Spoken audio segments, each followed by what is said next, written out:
Friends. I'm Erin. This is Erin Go Live, and this is a February TBR pile of possibilities, whatever you want to call it. I have 9 books on my pile of possibilities, so I think that is definitely a more correct name than TBR, because if you've been here around here recently, you know I'm not averaging 9 books a month. But let's get into it. I'll also have a couple of chonkers on here. So I'm gonna kind of go by like theme or like reason why I'm reading it. So I'm gonna start book. That's actually 10 books. Start with book clubs. So for one of my in real life book clubs, we are reading The Iliad by Homer. It is not going great so far. I think we're meeting in like a couple weeks, and I'm only 110 pages in. I'm in book 2. I think I need to probably switch to the audiobook of this, or like actually make more of a concerted effort to read this. I definitely think it's one of those things, kind of like Shakespeare, where the more you read it, it can start off difficult to understand and get into the flow, but once you get into that flow, then the language actually makes a lot more sense, and you're having to work so hard, and I haven't allowed myself to get there yet with that, so definitely work to do on the Iliad. I don't have the physical copy of it. I thought I might have had a copy, and I just didn't want to do the thing where you accidentally buy a second copy of a book that you already own. For my other in real life fiction book club, we're reading The Invisible Life of Addie LaRue. So we reread for me. I read this on audiobook, I think over the summer, and it was really, really enjoyable. I might end up doing via Kindle. I recently read something on my Kindle for my last book club, and it was nonfiction, and I really do not like reading nonfiction on the Kindle because of the inability to like flip back and forth and dog your pages and all that, which I really like to kind of converse with the book a lot more when it's nonfiction. But I think I might try to give the Kindle more of a shot for fiction. So Addie LaRue might be a good place to do that, considering it's a reread. Then I just thought of another one. I'm in a lot of book clubs. So one of my book clubs for work, we're reading Comparisonitis. I'm not sure of the author's name, so I'll just put the book here so you can see. I don't know a lot about it, but I think it has to do with, like, you know, the harm that you do yourself when you compare yourself against other people, even comparing yourself against yourself, your current self versus your past self, and things like that. So it's highly recommended, and I will be listening to that one on audiobook. I just realized I don't know what we're reading for nonfiction book club. We're reading something for nonfiction book club, and I don't remember what it is. That's not a good thing. So then, not technically a book club, but a group of people from my company, both employees and clients, are really into romantasy.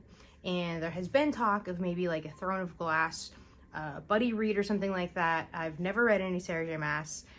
I was just at Half Price Books, and I know that the ACOTAR series has like these new really bold colored covers.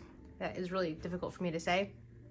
And so it kind of got me a little bit like, ooh, okay, maybe I'll do ACOTAR. They didn't have A Court of Thorn and Roses. If they had it, I probably would have picked it up. They also didn't have whatever the first Throne of Glass book is, so I didn't pick that up. But I was kind of thinking in this like romantasy realm anyway, and I happened to catch a Nora Roberts book year one of Chronicles of the One. So this is a trilogy, I believe. It's Nora Roberts, and so I guess she doesn't need to have a like synopsis of her book. You just literally, the back of the book is just like her and some quotes, and then there's just like the whole stupid step back cover with the praise for, and there's never actually a description of what this book is, but as far as I understand, it is some sort of romantic fantasy or fantasy romance, romantasy. I'm not sure, like, I feel like those are all actually different terms. So that maybe we'll just try the whole romantic fantasy thing and see if that's something I'm even into, you know, and who's gonna do it better than Nora Roberts. And then I have a few selections for Black History Month. So I'm currently listening to Viola Davis's memoir, Finding Me. I'm, I think, about 4 chapters in or so, and really enjoying it. She narrates the audiobook.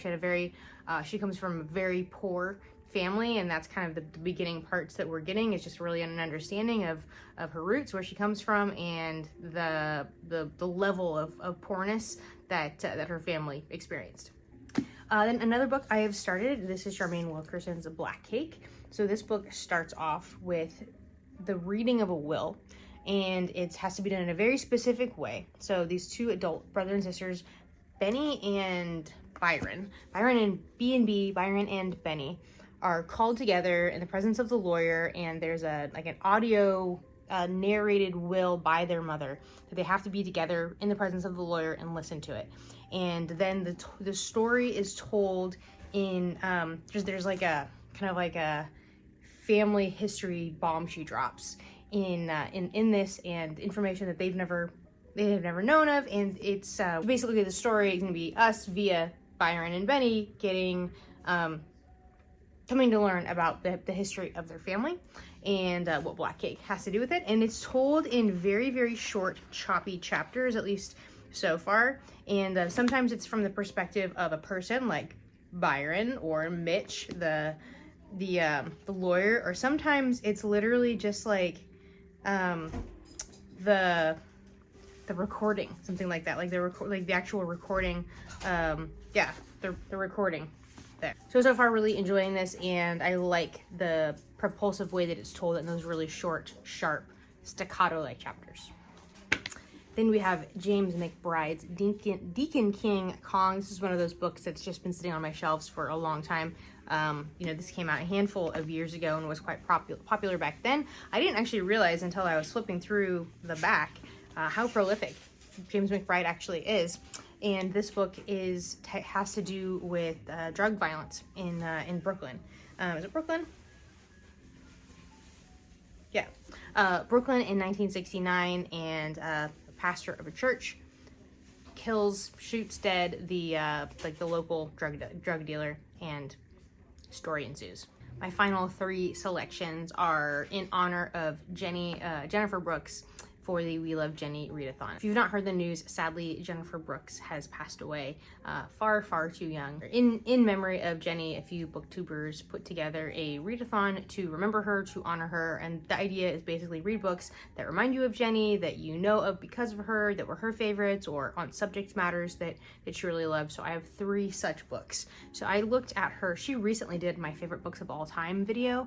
I think she just posted it like 3 months ago, and the Grishaverse was on here, or the Shadow and Bone trilogy. So this has been another one that's been sitting on my shelves for years. I have like the box set of these, and never got to it. So Shadow and Bone, I think this is middle grade fantasy by Leigh Bardugo, and so that should be a nice I'm like feeling fantasy, but this is middle grade, so it's going to be a little bit lighter and faster.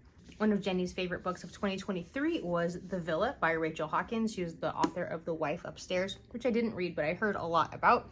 This is kind of a nice short one. It's under 300 pages. I don't know anything about it other than it's a thriller, and I'm going to assume it takes place at a villa.